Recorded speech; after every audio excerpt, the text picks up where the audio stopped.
In this lecture, we will focus on the relationship between democracy and capitalism. We will structure the lecture around two main questions and in relation to a host of core readings on the topic. The two questions are, one, how is the relationship between capitalism and democracy evolving? And two, can democracy constitute a viable and desirable alternative to capitalism? The core readings which we will review in order to bring these questions into focus include Wolfgang Streeck's 2014 essay, How Will Capitalism End? And Nancy Fraser's 2015 article, Legitimation Crisis, on the political contradictions of financialized capitalism. We will supplement these rather Eurocentric analyses with Partha Chatterjee's perhaps already somewhat dated, but still perspicacious overview of how the contradictions between capitalism and democracy have played themselves out and have evolved in relation to a so-called passive revolution in the Indian context, in his 2012 chapter, Democracy and Capitalism in India, Pursuing Two Tocquevillian Themes. We will furthermore discuss the critique of Eurocentric conceptions of radical democracy and the analysis and advocacy of an alternative radical democratic tradition rooted in the practices of subaltern social movements as advanced by Janet Conway and Jaquit Singh in their incisive 2011 article, Radical Democracy in Global Perspective, Notes from the Pluriverse. Finally, we will conclude with the treatment of Christine Keating's feminist exploration of the ways in which processes of neoliberal globalization have altered the terms of the contestation between market-centered and more participatory models of democracy, leading sometimes to the co-optation of the liberationist potential of the latter, in her insightful 2004 article, Developmental Democracy and Its Inclusions, Globalization and the Transformation of Participation. The End of Capitalism? Wolfgang Streeck begins his influential 2014 article, How Will Capitalism End?, published in the pages of the New Left Review, and which he would 2 years later expand into a book, by remarking on the widespread sense today that capitalism is in critical condition, more so than at any time since the end of the Second World War. Streeck locates the 2008 crash within a broader historical trajectory of continual and cumulative, increasingly severe crises ever since the end of post-war prosperity in the mid-1970s. Streeck sketches the sequence by which global inflation in the 1970s was followed by a rising public debt in the 1980s, and fiscal consolidation in the 1990s was accompanied by a steep increase in private sector indebtedness. Though Streeck speaks of the increasingly connected global economy, the focus of his analysis is clearly the core of the capitalist world system, even if he avoids using such terminology, preferring instead the phrase rich, highly industrialized, or better increasingly deindustrialized capitalist countries. According to Streeck, the cumulative crisis symptoms are most evident in three long-term trends in the rich countries. First, a persistent decline in the rate of economic growth. Second, an equally persistent rise in overall indebtedness in leading capitalist states, where governments, private households, and non-financial as well as financial firms have, over 40 years, continued to pile up financial obligations. And third, rising levels of inequality in terms of both income and wealth. Moreover, Streeck emphasizes the way in which these three trends seem interconnected and how together they lead to the effect of what he dubs the Matthew principle, in reference to chapter 25, verse 29 from the Gospel of Matthew. For unto everyone that hath shall be given, and he shall have abundance. But from him that hath not shall be taken even that which he hath. This leads him to ask, can what appears to be a vicious circle of harmful trends continue forever? What we are witnessing, he claims, are not a series of crises that resolve a new equilibria, but rather a process of continual decay. And so he poses the question, are there any signs of an impending reversal to the morbid symptoms of ever lower growth, ever higher inequality, and ever rising debt? Or are we headed instead towards what he calls a crisis that is systemic in nature? The signs would seem clear, however, that there is no reversal in sight. To the contrary, Streeck contends, governments, first and foremost that of the United States, have remained firmly in the grip of the money-making industries. In the meantime, OECD capitalism has been kept going by liberal injections of fiat money under a policy of monetary expansion whose architects know better than anyone else that it cannot continue forever. But what's more, he continues, as things stand, the only alternative to sustaining capitalism by means of an unlimited money supply is trying to revive it through neoliberal economic reform. In other words, he adds sharply, bitter medicine for the many combined with higher incentives for the few. Which brings him to the subject of democracy.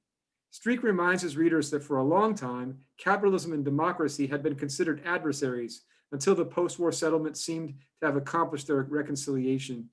Indeed, he notes, well into the 20th century, owners of capital had been afraid of democratic majorities abolishing private property, while workers and their organizations expected capitalists to finance a return to authoritarian rule in defense of their privileges. Streeck goes on to contend that it was only in the Cold War world that capitalism and democracy seemed to become aligned with one another, as economic progress made it possible for working class majorities to accept a free market, private property regime, in turn making it appear that democratic freedom was inseparable from, and indeed depended on, the freedom of markets and profit making. But the period of reconciliation between capitalism and democracy seems clearly to have come to an end. Streeck writes, today, doubts about the compatibility of a capitalist economy with a democratic polity have powerfully returned. He stresses in particular the claim that among ordinary people, there is now a pervasive sense that politics can no longer make a difference in their lives, as reflected in common perceptions of deadlock, incompetence, and corruption among what seems an increasingly self-contained and self-serving political elite, united in their claim that there is no alternative to them and their policies. The result, a serious decline in the legitimation of the political system, as reflected in such interrelated tendencies as declining electoral turnout, higher voter volatility, ever greater electoral fragmentation, and crucially, the rise of populist protest parties, as well as pervasive government instability.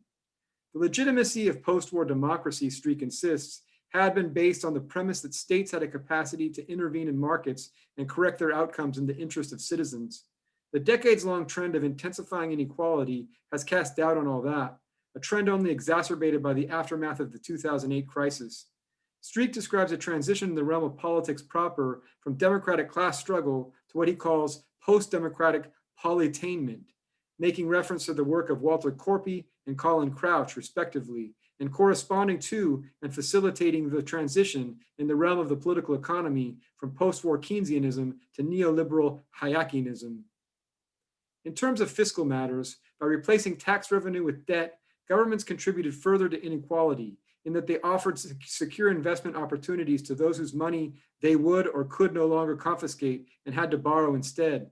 All the while, over the past several decades, institutional protection of the market economy from democratic interference has advanced greatly, with the decline of trade unions alongside the growth of involvement of democratically unaccountable transnational agencies in national wage setting and budget making.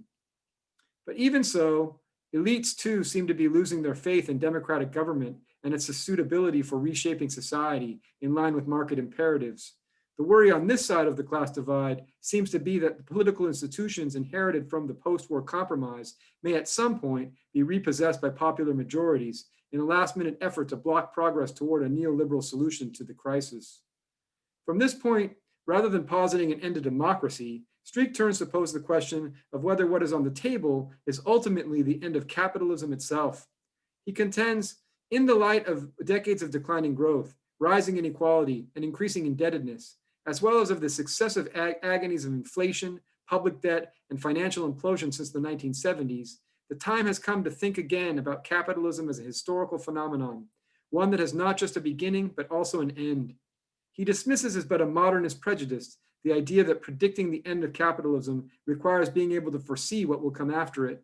He argues, nevertheless, that the death of capitalism can certainly be foreseen, especially given the alleged fact that, like a cancer, it has metastasized to the point that capitalist progress has by now more or less destroyed any agency that could stabilize it by limiting it. Death by overwhelming success, so to speak, dying, as it were, from an overdose of itself. Paradoxically, capitalism's defeat of its opposition may actually have been a Pyrrhic victory, freeing it from countervailing powers which, while sometimes inconvenient, had in fact supported it. Death by success and death by process. According to Streeck, what matters is that no force is on hand that could be expected to reverse the three downward trends in economic growth, social equality, and financial stability and end their mutual reinforcement. This is not like the crisis of the 1930s, precisely because there is today no political economic formula on the horizon, left or right, that might provide capitalist societies with a coherent new regime of regulation. Consequently, social integration as well as system integration seem irreversibly damaged and set to deteriorate further. He goes on to predict, what is most likely to happen as time passes is a continuous accumulation of small and not so small dysfunctions, none necessarily deadly as such, but most beyond repair, all the more so as they become too many for the individual address. In the process, he continues, the parts of the whole will fit together less and less. Frictions of all kinds will multiply. Unanticipated consequences will spread along ever more obscure lines of causation. Uncertainty, he insists, will proliferate. Crises of every sort, of legitimacy, productivity, or both, will follow each other in quick succession, while predictability and governability will decline further. He concludes, eventually the myriad provisional fixes devised for short-term crisis management will collapse under the weight of the daily disasters produced by a social order in profound anomic disarray. Might not such a state of disarray lead to openings for forces of change? Not even on this front does Streeck glimpse even a glimmer of hope. He reasons, one might think that a long-lasting crisis of this sort would open up more than a few windows of opportunity for reformist or revolutionary agency. It seems, however, that disorganized capitalism is disorganizing not only itself, but its opposition as well, depriving it of the capacity either to defeat capitalism or to rescue it. Streeck does make brief mention of the possibility that most of today's stagnation theories apply only to the West, or just to the US, not to China, Russia, India, or Brazil, countries to which the frontier of economic growth may be about to migrate, with vast virgin lands waiting to be made available for capitalist progress. But he just as quickly seems to dismiss the point, adding in a footnote that, quote, recent assessments of their economic performance and prospects are much less enthusiastic than they were 2 or 3 years ago. Streeck proceeds to sketch the details of what he diagnoses as 5 systemic disorders of today's advanced capitalism. These include stagnation, oligarchic redistribution, the plundering of the public domain, corruption, and global anarchy. In terms of the last of these, global anarchy, it is worth noting that Streeck insists that global capitalism needs a center to secure its periphery and provide it with a credible monetary regime. In this regard, he provides the historical example that until the 1920s, this role was performed by Britain, and from 1945 until the 1970s by the United States. The years in between, when a center was missing and different powers aspired to take on the role, were a time of chaos, economically as well as politically. Contemporary capitalism, Streeck contends, increasingly suffers from global anarchy, as the United States is no longer able to serve in its post-war role, and a multipolar world order is nowhere on the horizon. Streeck ends his article with a summary of his main points. That capitalism as a social order held together by a promise of boundless collective progress is in critical condition. 3 interrelated disturbing trends stand out. Growth is giving way to secular stagnation. What economic progress remains is less and less shared, and confidence in the capitalist money economy is leveraged on a rising mountain of promises that are ever less likely to be kept. Moreover, the system has been rocked by successive crises. Since the 1970s, he writes, the capitalist center has undergone 3 successive crises of inflation, public finances, and private debt. As a result, he argues, today, in an uneasy phase of transition, its survival depends on central banks providing it with unlimited synthetic liquidity. All this has led to a steep decline in political legitimation. Step by step, Streeck contends, capitalism's shotgun marriage with democracy since 1945 is breaking up. Meanwhile, he diagnoses, the capitalist system is at present stricken with at least 5 worsening disorders for which no cure is at hand: declining growth, oligarchy, starvation of the public sphere, corruption, and international anarchy. From this, Streeck draws the rather alarming conclusion that what is to be expected on the basis of capitalism's recent historical record is a long and painful period of cumulative decay, of intensifying frictions, of fragility and uncertainty, and of a steady succession of normal accidents, not necessarily, but quite possibly on the scale of the global breakdown of the 1930s. And with that, we'll take a break.